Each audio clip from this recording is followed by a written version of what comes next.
Good evening, friends. Those of you who have been listening to the videos, watching the videos on my YouTube channel will be aware of the fact that about a year and a half ago, I commenced a new series of book talks.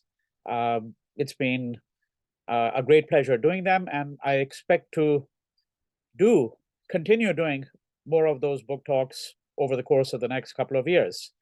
But some of you may also well be aware of the fact that there are very lean periods, sometimes extending to 3-4 months when I don't do any talks at all. And then there are periods when I've done as many as 2 or 3 book talks in a single week. Now, I decided that I would add a new series to my YouTube channel. And I do plan to confine myself. I thought I would be doing that when I did the book talks to 10 minutes, but I do plan to confine myself to these talks to 10 minutes. And this new series is going to be talks on essays. So each talk is going to be devoted to a particular essay. These are essays that I like very much. So the selection is a very personal selection. Some of these are essays that I have known for a very long period of time, such as some of the essays of George Orwell that I will be discussing. But let me reiterate, only one essay in each talk. And some of George Orwell's essays, including an essay called Reflections on Gandhi, are essays that I have known for something like close to 40, 45 years. And then there are essays which I have discovered much more recently. Now, of course, the question that will come to the mind of everyone is, what is an essay? And I thought I would offer a very brief introduction, a very brief set of remarks on how I think of the essay. And that will conclude this first talk, which is an introduction to the new series. And then there will be talks, I hope, let's say on something like an average of 3 a week. There may be, again, periods of a month or two when I'm not able to do so for one reason or the other, but I hope to do a great many more of these talks than I did of the book talks. Now, what then is an essay? Well, many people think of an essay as an exercise in brevity.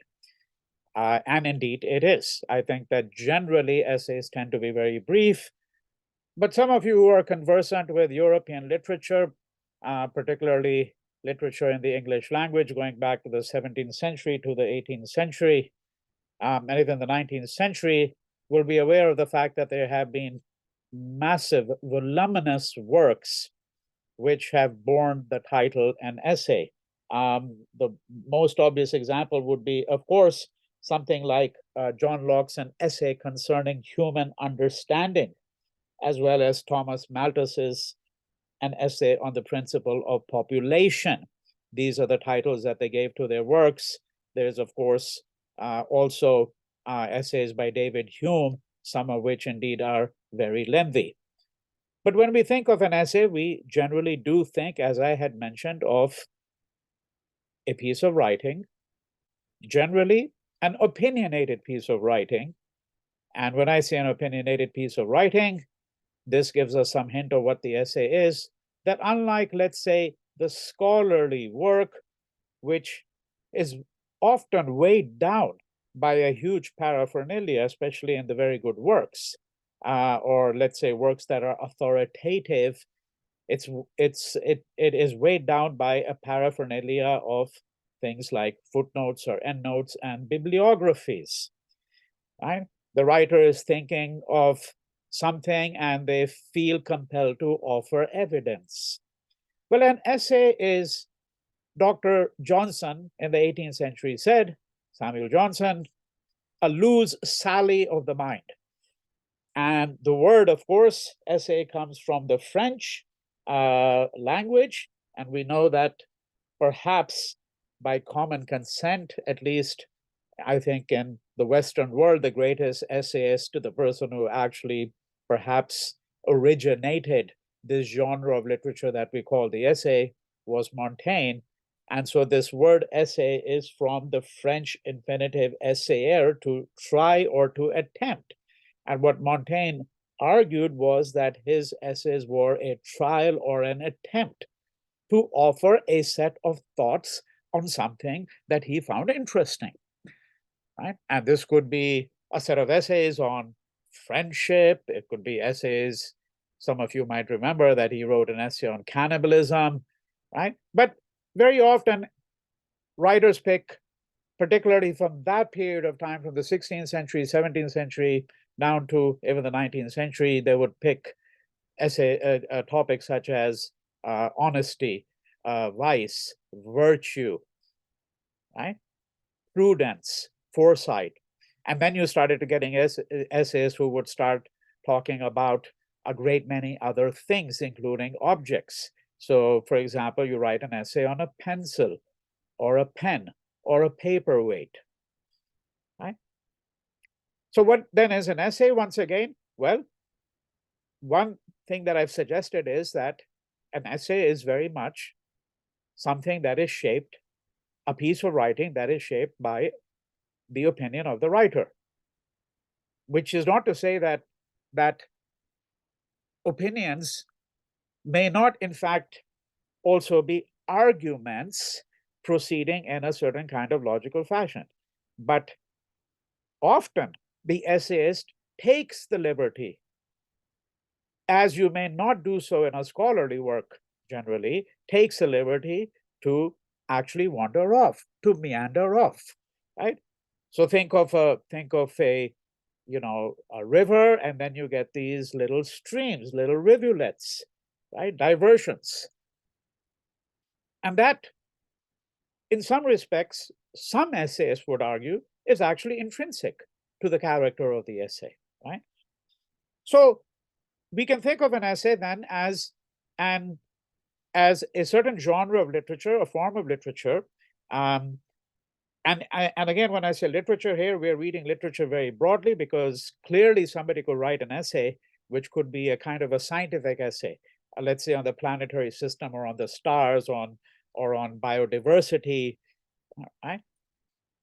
Although I think that many of you will agree with me that when we think of essays, we generally think of literary topics, we think of philosophical topics, we think sometimes of political and social topics, right? So it is an essay is a piece of writing where the writer essays forth, makes an attempt to try to put together, to give coherence sometimes to a set of thoughts, but at the same time, the essayist may exercise a liberty of meandering off. And I think the essay is undoubtedly, at least it has been for me, the most wondrous genre of literature, right? It is something that I find exceedingly compelling.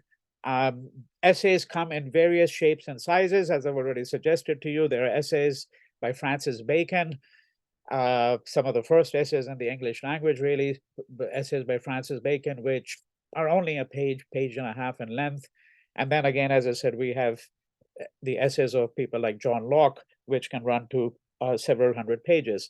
In 1808, a man by the name of Chalmers produced an edition which runs to 45 volumes, called British Essayists.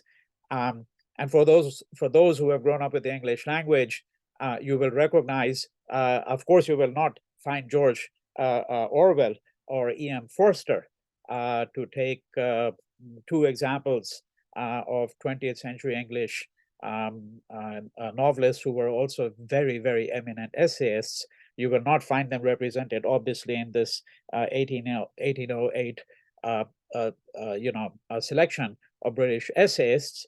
But for those of you who have grown up with English literature, you will certainly recognize the names of many other great English essayists, including people like Charles Lamb and William Hazlitt, among many others, right? So what I propose to do is to, as I said, in each talk, take up one essay, confine myself to 10 minutes at the most. Some of the talks may indeed actually be considerably shorter.